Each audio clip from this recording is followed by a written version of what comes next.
सभी मेरे वैदिक विश्व राष्ट्र के बंधुओं को आदेश। ओम शिव गोरक्ष नमो बुद्धाय। जय श्री राम। जो यौगिक चिकित्सा है इसके द्वितीय अंक में मैं आप सभी का स्वागत करता हूं। देखिए, इसमें आज हम चर्चा करेंगे हमारे जो शरीर में दिन प्रतिदिन जो बिगड़ती हुई हमारी दिनचर्या है उसकी वजह से होने वाले मुख्य रोग जो लगभग प्रत्येक घर में फैल चुके हैं, और आप देखते हैं कि इनका हद से ज़्यादा प्रचलन हो चुका है और इनके कारण प्रत्येक व्यक्ति आज दुखी है। जिस प्रकार से पहले अंक में हमने लकवे पर चर्चा की थी, दैनिक जीवन में आचार विचार में परिवर्तन हो जाने की वजह से अनेक रोग पैदा हो जाते हैं, उसी प्रकार से अब हम चर्चा करने जा रहे हैं कि हमारी जो आज के दिन कम कार्य करने की या दौड़ धूप कम होने की वजह से, मशीनों का प्रयोग करने की वजह से और अतिशय आरामदायक जीवन के कारण कुछ एक रोग हमारे शरीर में घर कर लेते हैं, जिनमें से मुख्य है मोटापा, हाई बीपी, थायराइड, शुगर और कोलेस्ट्रॉल।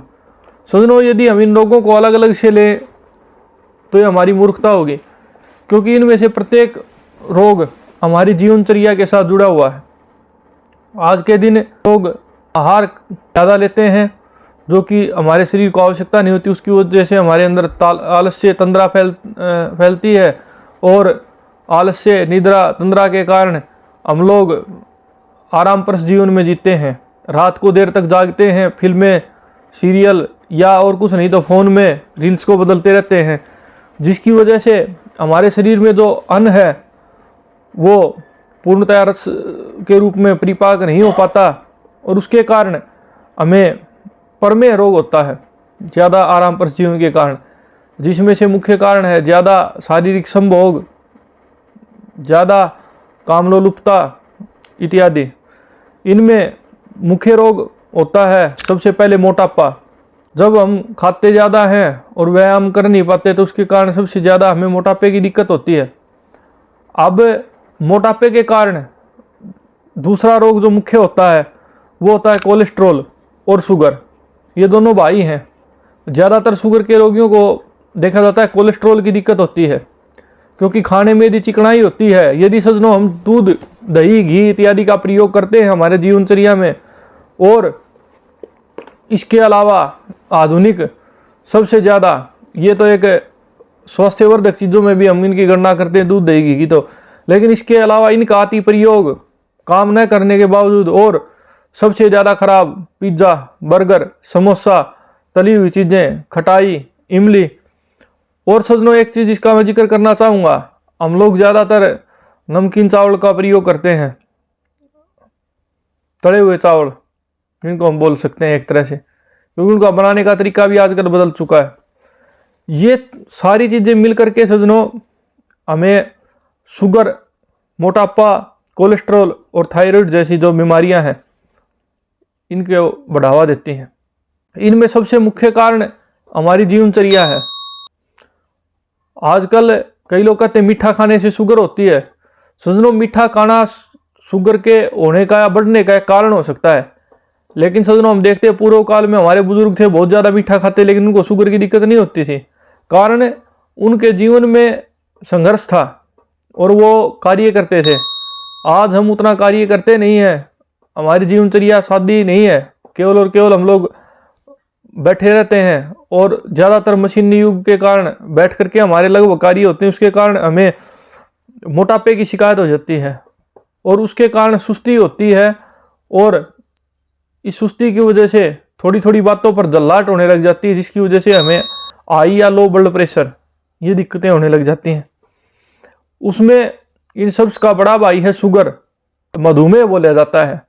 और मधुमेह होने से पहले सज्जनों आयुर्वेद कहता है 10 प्रकार के प्रमेह होते हैं, वातज प्रमेह, पित्तज प्रमेह, वात पित्तज, इस प्रकार से तीनों दोषों से संयुक्त।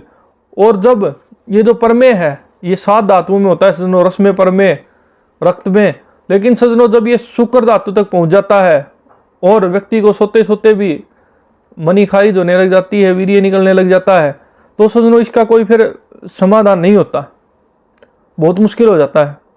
हमारे पास सैकड़ों ऐसे मरीज आते हैं जिनको शुगर होती है और 300-400 इससे ऊपर भी होती है, और वो शुगर की गोली को अपना साथी बना लेते हैं। लेकिन सज्जनों, वो उसको थोड़ा बहुत तो नियंत्रण कर पाती है, लेकिन उसके शुगर के जो लक्षण होते हैं, जिसमें मुख्य होता है यदि पित्त शुगर है, पित्त से प्रभावित है खान पान से, तो उसमें क्या होता है, तलवों में ज़्यादा जलन रहने लग जाती है, पसीना ज़्यादा आने लग जाता है सज्जनों, आँखों में जलन हो जाती है। और ये कई जो शुगर के लक्षण हैं, ये उस गोली लेने के बावजूद भी ठीक नहीं हो पाते। तो मुख्य रूप से रस और भस्म, इसके अलावा मुख्य रूप से यौगिक और एक सुनियंत्रित प्राकृतिक चिकित्सा के द्वारा इन चीज़ों से हम सहज ही ठीक हो सकते हैं। और कुछ एक आयुर्वेदिक औषधियों के द्वारा जो नॉर्मल हैं, उनके द्वारा भी हम शुगर से छुटकारा प्राप्त कर सकते हैं। लेकिन उसमें सबसे मुख्य है कि हम इन चारों रोगों में, चाहे मोटापा हो, थायराइड हो, शुगर हो, कोलेस्ट्रॉल हो या हाई बीपी हो, इनमें सबसे पहले हमें आवश्यकता होती है आत्म संयम की। सुबह उठ करके लगातार आधे से 1 घंटा तक टहलने की, उसके अलावा अपने खान पान को सुनियोजित रूप से रखने की। उसके अलावा जो भी आयुर्वेदिक दवाइयाँ हैं, चाहे चंद्रप्रभावटी है, आंवला का सवरस है, की बोलते हैं चिरायता इत्यादि, जो हमारी जो औषधियाँ हैं उनका प्रयोग है, जिसके द्वारा हम इन चीज़ों से छूट सकते हैं। कोलेस्ट्रॉल के अंदर और थायराइड के अंदर हम लोग ज़्यादातर पुनर्नवादि गूगल इत्यादि जो ऐसी चीज़ें हैं जो कि हम प्रयोग करते हैं। पहले सज्जनों, ये रोग इसलिए ज़्यादा नहीं होते थे कि हम पुनर्नवा अर्थात पुनः पुनः नवतिथि पुनर्नवा, जिसको हम 60 बोलते हैं, उसके रायता का हम प्रयोग करते थे। लेकिन आज किसी कारणों से नहीं तो हम उन चीज़ों का प्रयोग कर पा रहे हैं, क्योंकि वो चीज़ें सहज में उपलब्ध नहीं हो पाती। उसके कारण आज हमें उनको प्राकृतिक रूप से शोधित करके उनके लिए विभिन्न प्रकार के मंडूर, विभिन्न प्रकार की भस्में, विभिन्न प्रकार का जूस, विभिन्न प्रकार के सवरस, फंट, कई चीज़ें तैयार करके उन चीज़ों के लिए हम देते हैं, जिससे हम हाई बीपी, मोटापा, थायराइड, शुगर और कोलेस्ट्रॉल से निजात पाते हैं। पहला प्रश्न आया है सज्जनों, क्या शुगर के लिए मीठा छोड़ना अनिवार्य है? जी हाँ, कुछ एक वैद्य या डॉक्टर यदि आपको भ्रमित कर रहे हैं कि थोड़ा बहुत आप मीठा खाएं, सज्जनों, यदि आपकी शुगर बाउंड्री लेवल पर है तो आप थोड़ा बहुत मीठा खा सकते हैं। अन्यथा आपको जो कृत्रिम मीठा है, जैसे कोल्ड ड्रिंक में होता है या कोई अन्य प्रकार का मीठा होता है, आपको उससे बचना अनिवार्य होता है। दूसरा प्रश्न है हमारे पास, क्या थायराइड के मरीज का पूर्णतः इलाज हो जाता है? जी हाँ, यदि आप कुछ समय तक लगातार दवाइयाँ लेते हैं जो आपको दी जाती हैं गूगल से निर्मित, और यदि आप ऊंचाई प्राणायाम करते हैं और कुछ एक दिन बताई गई एक्सरसाइज करते हैं, तो आप थायराइड से भी निजात पा सकते हैं। कोलेस्ट्रॉल, जिसको 2 प्रकार से परिभाषित किया गया है, जो हृदय रोग में मुख्यतः होता है, जिसके लिए हम लोग लहसुन आदि बटी, लहसुन या जो रक्त को शुद्ध करने वाली दवाइयाँ देते हैं वो दी जाती हैं। और इससे जुड़े हुए रोग हैं हाई बीपी और लो बीपी। यदि हम गुड और बैड 2 प्रकार के कोलेस्ट्रॉल होते हैं सज्जनों, यदि हम बैड कोलेस्ट्रॉल वाली चीज़ों का ज़्यादा प्रयोग कर रहे हैं, जो शुद्ध रूप से प्राकृतिक घी है गाय का, उसका प्रयोग न करके हम अन्य विकल्पों का प्रयोग करते हैं, तो ज़्यादा संभावना होती है कि हमारे कोलेस्ट्रॉल बढ़े और हमें हाई बीपी इत्यादि की दिक्कतें अधिक से ज़्यादा बढ़ जाएँ। हमारे पास आयुर्वेद में, योग में इनका पूर्णतया समाधान है और इनका समाधान होता है और ये बिल्कुल ठीक हो जाती हैं। एज ए योगाचार्य मैं आपको ये विश्वास दिलाता हूँ कि इन चीज़ों का बहुत ही अच्छा समाधान आयुर्वेद के अंदर है। आवश्यकता है थोड़े से आपके संयम की, थोड़ी सी दवाइयाँ लेने की, लगन करने की, और यौगिक प्राणायाम इत्यादि जो हमारी विधियाँ हैं उनको अच्छी प्रकार से करने की, तो उसमें इन तीनों चारों चीज़ों का समाधान हो जाता है। क्या कि शुगर में मुख्यतः क्या चीज़ें बंद की जाएं?